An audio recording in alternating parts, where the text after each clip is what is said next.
This is a video response to someone who'd asked a question on another platform about, and I'll post it there too. But he asked a question about, purchasing real estate or a house or a farmstead or a piece of property that based on its utility. And this is kind of more up my alley because this is, I'm pretty hardcore when it comes to this kind of stuff. When it comes to real estate, I buy based on its utility, its function, and whether or not it's actually a viable business purchase. Does it make sense to purchase it? A lot of people that are in real estate right now are buying on wild speculation based on what they think the real estate market could possibly maybe do. And that has been going on for a very long time. They're not buying based on its actual utility. And just fair warning here, this is going to be kind of a boring discussion. So if you're looking for zazz, like, dude, there's plenty of cat videos out there. I'm not even criticizing, I'm just saying, this is going to be kind of boring. So how I look at it is, so for example, the rental property space, which is full of guys that are, have got the big sunglasses, the oily forehead, the frosted tip hair, tribal tattoos with no tribe, gold chains, wife beater, oily forehead, douchebag thing going on. Yeah, I don't fit into that category. If there was a house that was for sale and the numbers worked, I trust the numbers, not the salesman. Like, the salespeople will tell you anything they want that you want to hear to get you to sign the deal. And finding real estate agents, for example, I went through dozens of real estate agents before I found a halfway decent one that understood that in her case, she understands this stuff herself, that most of this stuff is so grossly overpriced that no, most real, like a serious investor is not going to take any of that seriously. They're not going to take seriously somebody showing up and saying, hey, you can buy this 322 shit box for $450,000 and maybe you can rent it out for $2,000 a month and you only lose $200 a month. Any serious investor like me in my category, like, dude, I'm not even going to answer this. Click. Like, dude, come on. Don't even get around me with that. That's stupid.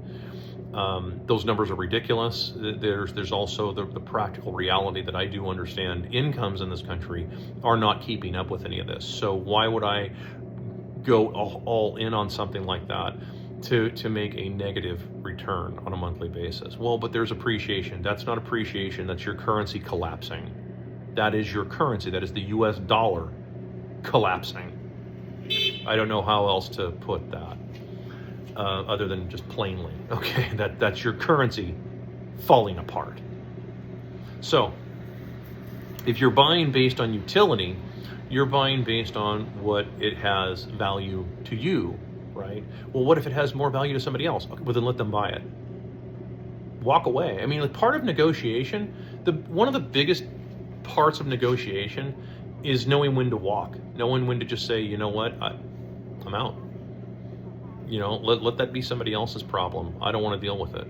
It's sort of like foreign policy. Well, but China will take over the Middle East if the U.S. leaves. They can have it. Good luck with that, China. That's just the reality. Okay, so when you think of it in those terms, right? You're buying something based upon, are you comfortable with owning it at that price? Like, are you personally comfortable with owning it? That's the only way I will buy anything, is if I'm personally comfortable with owning it at that price. And if I'm comfortable with it and the numbers make sense to me and it has proper utility value in that it's something that I'm going to do something with, then I'm okay with it. As far as the banking, to answer the other question, if you can find seller financed, that's optimal. And the reason I say that is because then you are removing the bankers from this whole thing. Now, check your state laws, because different states have different regulations. In Louisiana, they have like bond for deed, for example. Somebody pestered me about that for like 6 months until I finally blocked her. And not because I just got pestered. I was like, Texas laws are different. Texas doesn't do bond for deed. Texas does just straight deed transfer, and then they do the seller financing. They treat the seller as though they are actually a bank for all intents and purposes. So it's just done a little different, and every state has their own little set of regulations. Just keep in mind that if you're doing seller finance and you're the purchaser, just make sure that everything is in writing, right? Anything, and I've said this for years, anything that I'm willing to tell somebody, I'm willing to put it in writing. You know, because I'm not going to try and hose anybody. If I'm willing to tell you something and I'm comfortable with it and I'm comfortable with the deal and I'm okay with all of that, dude, I'll put all of that in writing and I got no problem with it. Just reality. When you can comfortably, you know, operate your business or operate your affairs, your business affairs that way, life gets a lot easier for everybody, right? I mean, because what you'll do is you will end up scaring off a lot of people running scams. Because they'll just see you, like if you're being honest and you're saying, hey, anything I'm willing to tell you, I'll put it in writing, and like you're going to scare off a lot of people that are trying to run scams. And you're also going to frustrate a lot of real estate agents. They're not going to want to call you back and on and on. And it's fine, just move on. There's tons of other ones. There's what is it? There's like 9 million real estate agents out there. I mean, my God, you've got your choice, okay?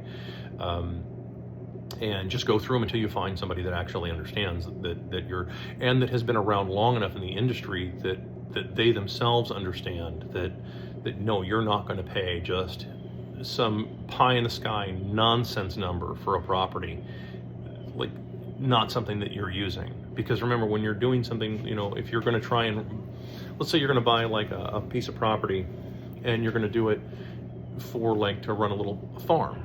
Okay, so you're going to put some critters out there, and you're going to make some, you know, milk and cheese and what have you, and you're going to sell it at the, you know, and then you're not going to make any real money off of that unless you're doing like a commercial type farm. But you know, let's say that you're going to do some kind of like little farm like that. That's something that's fairly self-sustainable. If you're going to do something like that, then once again, the property has to be priced to where it makes sense for what your application is. This is common sense stuff. This is stuff I would tell anybody. And if you scroll long enough, you'll find that homesteader guy, and he'll tell you the exact same type of thing, I'm sure. It's going to be like, dude, you just don't want to throw caution to the wind and start spending a bunch of money on stuff that you don't really need. So all of that said, you know, I hope that if you understand that when you're buying a property for its utility value, you're buying it based on what you want from it, the goals that you have, as opposed to trying to turn and burn it, right? You know, the churn and burn money thing, that is winding down very quickly. In fact, that's actually the next video I'm going to be doing is on that. So this boring conversation is the same type of conversation that I would have with you if you were standing here in my garage. And it would just be kind of the stuff that I've noticed and that I've worked with in the past. And it doesn't always work. It's a true story. And most deals that are out there, vast majority of them are not good deals. Most, like the overwhelming, you might look at 100 different things before you find one that's even remotely kind of a good deal. And I'm not talking about like just trying to, you know, rake people over the coals on price. No, I mean just in general. Sometimes, you know, the markets themselves, people are just a little too delusional. They're still stuck in the idea that, okay, well, I'm going to get top dollar for all this. You know, I'm going to hold out for the big bucks, whatever. Okay, well, then you just go ahead and keep holding on to that property. I'll go look for something else. So I hope that answers your question.